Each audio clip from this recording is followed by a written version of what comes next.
कक्षा 8 विषय हिंदी। आज हम पढ़ेंगे व्याकरण। व्याकरण में समास। हिंदी में समास कितने प्रकार के होते हैं? हिंदी में समास 4 प्रकार के होते हैं। समास की परिभाषा: दो शब्द जब आपस में मिलकर जब कोई वाक्य बनता है या बनाता है उसे समास कहते हैं। समास के भेद: समास 4 प्रकार के होते हैं। पहला तत्पुरुष समास, दूसरा बहुव्रीहि समास, तीसरा द्वंद्व समास, चौथा अव्ययीभाव समास।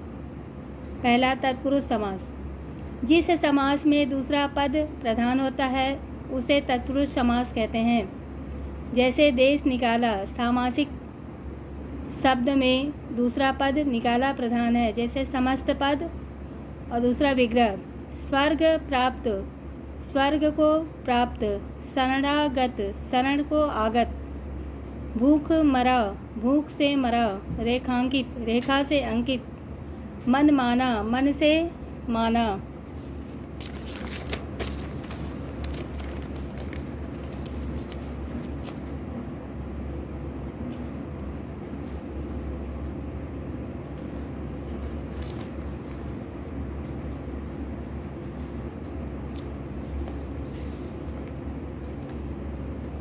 दूसरा समास है बहुव्रीहि समास। जिस समास के समस्त पद पूर्व और उत्तर पद में कोई भी पद प्रधान न हो और समस्त पद किसी अन्य पद के विषय में कुछ कहे वह बहुव्रीहि समास कहलाता है।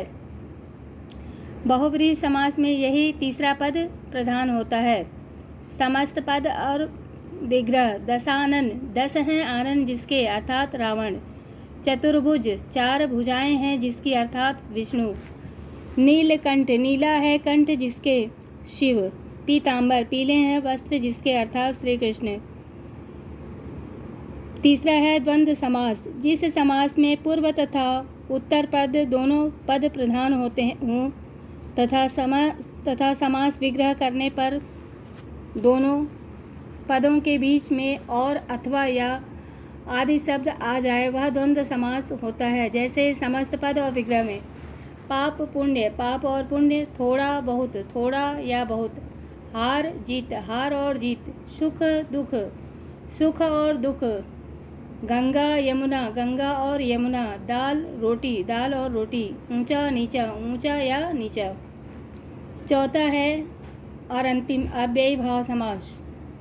जिस समास में पहला पद अव्यय हो वह अव्ययीभाव समास कहलाता है। जैसे समस्त पद और विग्रह। समस्त पद में आमरण, विग्रह इसका होगा मरण तक। आ अव्यय है। प्रतिदिन, प्रत्येक दिन। प्रति अव्यय है। शक्ति के अनुसार यथा शक्ति अव्यय है। निडर, डर रहित। नि अव्यय है। अनुरूप, रूप के अनुरूप। अनु अव्यय है। हाथों हाथ, हाथ ही हाथ में। घड़ी घड़ी, हर घड़ी। कानों कानों, कान ही कान में। रातों रात, रात ही रात में। घर घर, घर ही घर में। गली गली, प्रत्येक गली।